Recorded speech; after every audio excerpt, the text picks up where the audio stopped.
I'm Kathleen McElroy. I'm the Associate Director of the School of Journalism and an affiliate faculty member of the Center for Sports Communication and Media in the Moody College of Communication at the University of Texas at Austin. That is a long title. That's enough prepositions. Yes. Okay? So, each year, the Center for Sports Communication and Media sponsors the Frank Deford Lecture in Sports Journalism with support from the McGarr Symposium on Sports and Society. The lecture is designed to honor the legacy of Frank Deford, whom I worked with, and to address contemporary issues in sports journalism and media. The 2018 lecture was delivered by legendary broadcaster Bob Costas, and I am delighted to speak with him today. And I'm delighted to speak with you. Thanks for having me. Oh, thank you for being here. You know, let's talk about the hallmarks of good sports journalism, no matter the platform. Well, sports journalism, or what can be broadly categorized as sports journalism, has so many different facets to it. So Al Michaels is doing a wonderful job on Sunday Night Football, or Joe Buck on the World Series, if they accurately and entertainingly and smoothly present all the dynamics of the game and the unfolding narrative of the game. Then there are aspects that can actually be called journalism in its purest sense.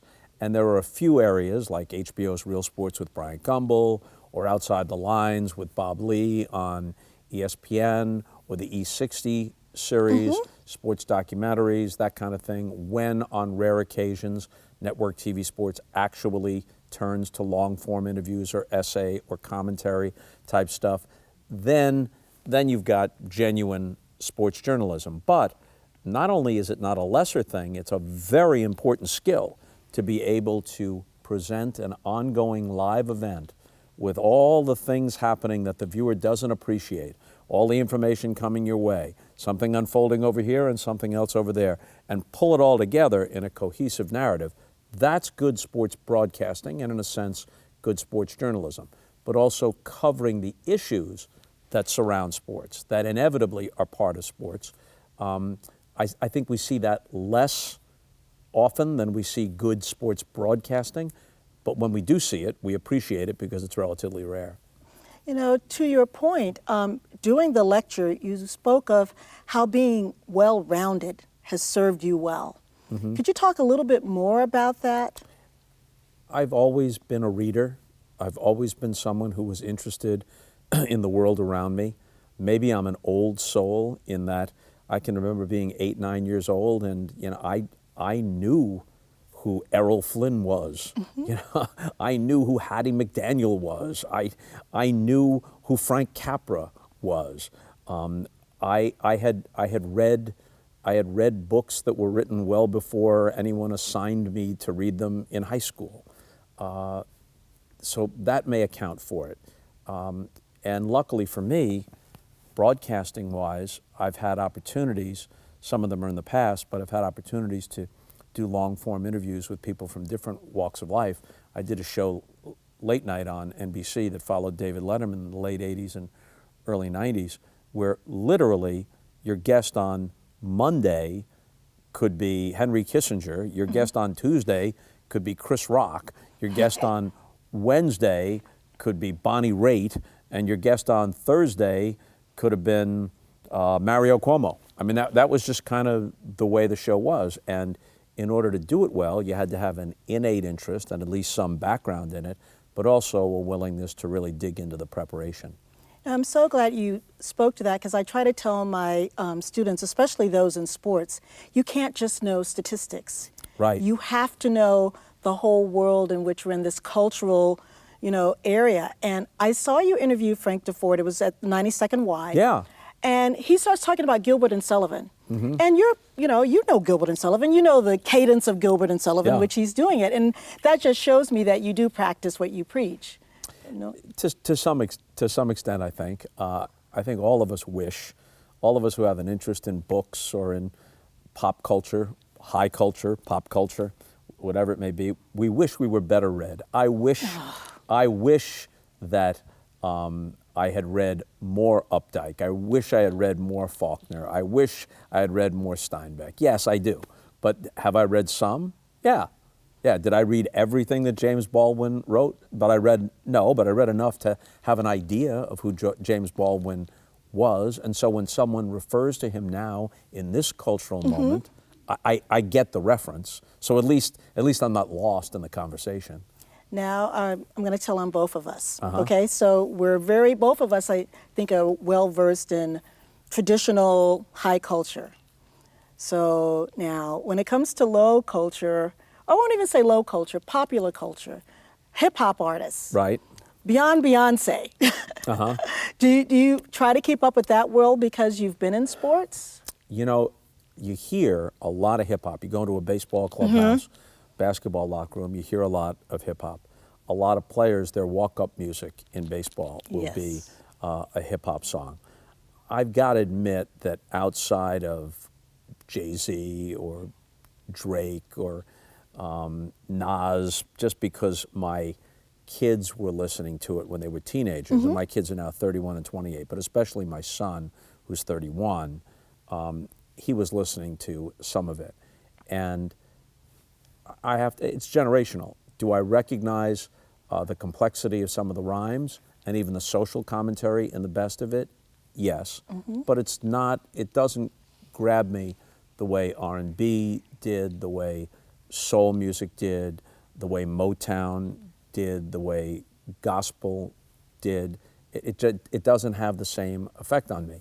On the other hand, when my son came excitedly rushing into the living room one day when he was about 15 and said, Dad, Ludacris name-checked you. Now, the first thing I had to ask was, at that point, who is Ludacris?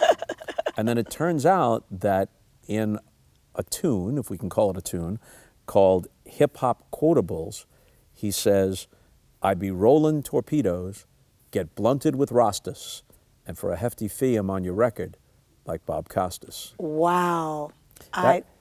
Of course, my street cred was already sky high, but after that, I could pretty much write my own ticket. Yeah, I think that's a good name check. The next line? Yes. I own so many jerseys, I'm a throwback mess. I hit the dry cleaner and get a full court press. That's actually really clever. Yes, it is. That is clever. I'm not as up on my Ludacris as you are. It's one of my areas of expertise. Now, I came from, even though I got a degree in broadcast journalism, it's mainly been print focused. Yep. So sports broadcasters have always fought time. You've always had to think on your toes. I think one of the hardest things for people who are from traditional print, even web things, is that time is the enemy now, and that you are expected to be on all the time. And some have fared better than others. I mean, what have you seen with people like Frank, who had to sort of adapt to that lack of time? Well, Frank's calling card, no matter all the nice work he did on NPR, Frank's calling card will always be the long takeout piece and the books that he wrote, but especially the long takeout pieces in Sports Illustrated, the profiles that really got into some depth. Those still exist, but now those are maybe 5 or 6 pages, whereas a Gary Smith piece or a Frank Deford piece back in the day at Sports Illustrated might have been 12 or 15 pages. They gave him that kind of room to really develop a story. But, he was a talented man and a smart man, so if NPR gave him 2 or 2.5 minutes, or whatever it was, once a week, he knew how to craft that essay too, and he reached a lot of people that way. Now, I always think of him as sort of predating the way we love sports podcasts now. Yeah. With those NPR pieces, they were peaceful. I wonder what he could have done with 18 minutes, but he did show his craft with 2.5. You're right about that. Yeah, and one of his last bits of business was he collected his favorites in a book called I'd Know That Voice Anywhere, and they were his favorite little essays, and you can digest them in small bites. Talking about I'd know that voice anywhere, and anyone would know your voice anywhere. You're young, you decide you want to be a sports broadcaster. How do you get the voice? How do you develop that? Because that's something I struggled with way back in the day. You know, I was appalled the first time I heard myself on tape.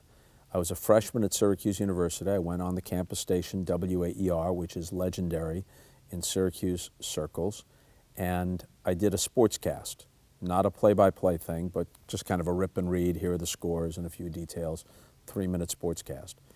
And it was taped on a cassette recorder, and then I went back to my dorm room and listened to it, and I was convinced at that moment that I'd have to readjust my whole life's plan, that I'd have a better chance of driving a truck than being a sports broadcaster, because my voice was so thin and tinny, and there were still vestiges of a New York accent, central New York weather. The Dodgers today, I thought it was hopeless. And then I remember not long after that, maybe a couple years after that, listening to Al Michaels do the World Series. He was the voice of the Cincinnati Reds. And back then, NBC would take one local announcer from each team, and then Kurt Gowdy would represent the network, and you'd have a local perspective as well as Kurt's network perspective. And I found out that Al Michaels was just 26 years old, and he was so damn good. And I remember saying to myself, I was 20 at that point, I can never be this good. And he's only 6 years older than me. But as time went along, my voice matured, and then I also took a few voice lessons, not many, but a few voice lessons where they taught you to kind of bring it up from the diaphragm, you know, oh, that sort of thing. Oh, okay. Right. And, you know, at the beginning, you're trying to sound older and more authoritative than you actually are. So you're forcing your voice down. In effect, you're forcing the bass down, the bass up, and the treble down. Luckily for me, I never took any conscious steps beyond that handful of voice lessons when I was like 20 years old. And as I got older, my voice just changed for the better. Oh, it's a wonderful voice. Oh, thank you. And it's something that's been greeting us for decades. And now you've done all these sports. You've done baseball, football. I don't know if you've done my favorite sport, tennis. I mean, you've been at... I hosted one Wimbledon, I think, in 1990, but that's all. Okay. You're going to do the Kentucky Derby. Yep. Now you get to do the sports you love, right? And baseball is one of them. Yeah, that's my favorite. And our generation especially, baseball has been that constant thing. I know you wrote a book on this. Like, I did. What does baseball need to sort of appeal to the current generations, younger generations? Pace of play is the most important thing. I happened to do a game a week before we sat down to tape this conversation that went 2 hours and 22 minutes. It was a 1-0 game, but still a 2 hour and 22-minute baseball game seems like it goes by in a blink compared to some of the lethargic pace. Baseball is supposed to have a pleasing, leisurely pace. Too often now it has a lethargic pace. Pitching changes, conferences on the mound, which they've tried to limit with a new rule this year. Lots of swings and misses, lots of deep counts. So I think that really is the problem when you're trying to hook a young generation that has so many options and a shorter attention span. I think even those of us of a certain age have, without our realizing it, we've seen our own attention span shortened a little bit because so much is flashing by us constantly. So that is a challenge for baseball.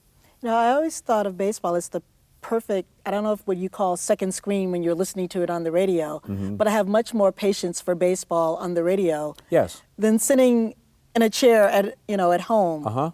Because you can do other things. It's a summer sport. You listen to it on the car radio. It's in the background on the patio or by the pool or at the beach, or you're puttering around the house and it's there. And so what if you miss half an inning or something? The good announcer is going to update you on what happened. And the very best baseball broadcasters all have some roots in radio. They may have wound up on television, but they all have roots in radio. You know, talking about baseball, and neither one of us is an expert on race and ethnicity, so I want to preface this question with this, but it just occurred to me. I had a student who wrote a story on how few African Americans are playing baseball, even at the high school level. And, you know, I worry that could we not have had a Hank Aaron, or, you know, the sports could be so much, it could be missing out on something. Well, at the time that Jackie Robinson broke the color barrier and that first wave of great African American players came along, Frank Robinson, Ernie Banks, Willie Mays, Hank Aaron, on and on, baseball was the national pastime of Black America, Yes. as well as of white America. And then things changed in white America as well. Football overtook baseball, not in my heart and not in the hearts of millions of others, but in every measurable way. Football is the most profitable American sport. It's the colossus. And the percentage participation, both in football and in the NBA, of African Americans is overwhelming, whereas in baseball it's dwindled. On the other hand, if you just want to categorize it as players of color, then you have many, many more Hispanic players. Some 30% of the players in baseball are Hispanic players, increasing numbers of Asian players, but I think the number actually of African American players is in single digits now. It's 7%, I think. Yeah, with 7 some, or 8%. Yeah. And in the 70s, it was between 25 and 30%. Yes, yes. So what advice would you give to someone who wants to go into either sports journalism or sports broadcasting? Beyond, you know, we've talked about being well-rounded. I like the idea that you were talking about sports broadcasting is almost like theater. This is all the stuff going around Yeah. you, but you need to concentrate on your lines. Yes. But no, it's But coming you up. don't know what the lines are. But The you- lines that- aren't always oh. scripted. See, The that's lines talent. have to occur to you. That's talent. So what advice or tips might you give to Well, someone? the first one, which we've mentioned, is important. Get as well-rounded an education as possible. The more interesting you are, and it doesn't have to be a formal education, it's what you've observed, what you've experienced, the music you've listened to, the movies you've watched, the experiences you've had, the things you can draw upon to make it something other than a dry recitation of ball one, strike two, or 2nd and 10, or here's the second of 2 free throws. There has to be something more than that that fills in some of the shadings. It can't all just be broad strokes. There have to be a few little brush strokes in there that fill it out. And then you have to be willing to prepare. As Vin Scully is fond of quoting the great actor Laurence Olivier, you must have the humility to prepare, but then the confidence to pull it off. So no matter how many games you've done, if you think you can waltz into a broadcast booth or to some event or other and just wing it, talent will get you a long way, but it won't get you all the way to where you want to be.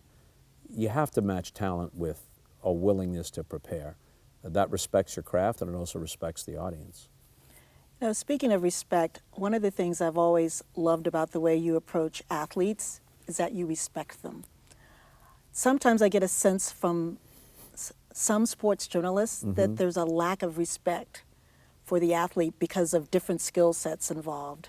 Yeah, I realize, and I think anyone that's around this and has their eyes open realizes how difficult it is to play these sports at that high a level. Do you know how good a baseball player, the 400th best player in the major leagues is? If you're the 400th best lawyer in America, you're a good lawyer. Good lawyer. The 400th best baseball player gets booed.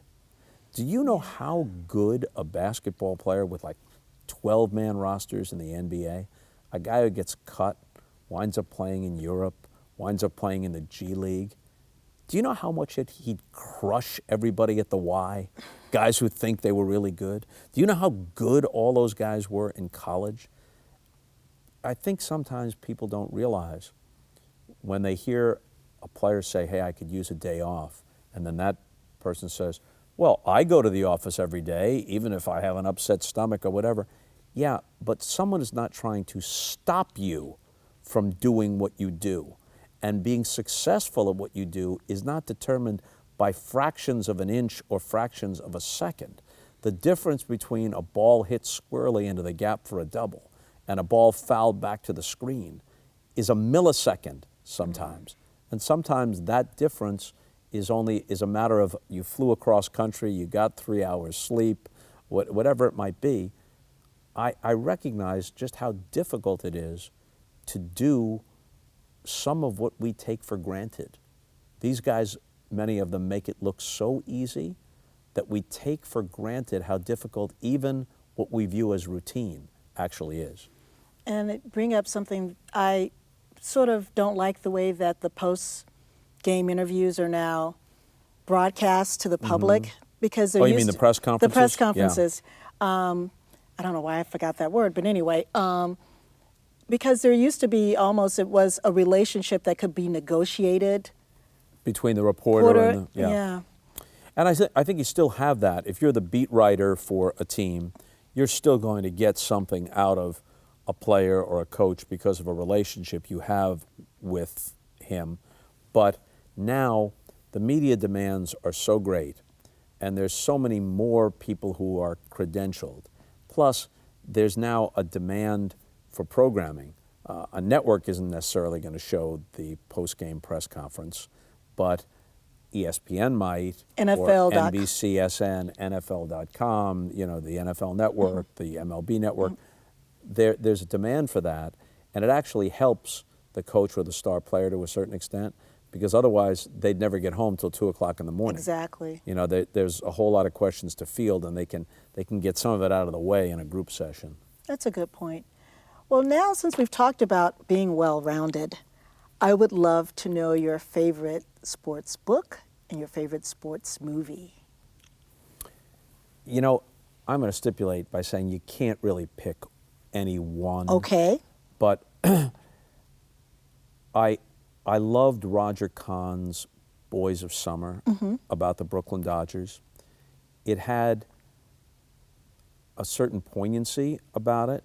It had an appreciation for the game and its charm and its appeal in the 1950s. But it's also a book that has a sociological aspect to it, because the Brooklyn Dodgers were important because of Jackie Robinson, and it wasn't just Jackie Robinson, Don Newcombe and Roy Campanella. So that resonated with me. But there are others I could pick, but that's a great one. Buzz Bissinger's Friday Night Lights is a terrific book. And again, how poignant is it that for some of these kids, the peak of their life came when they were 17 or 18 playing under those Friday night lights in Texas high school football.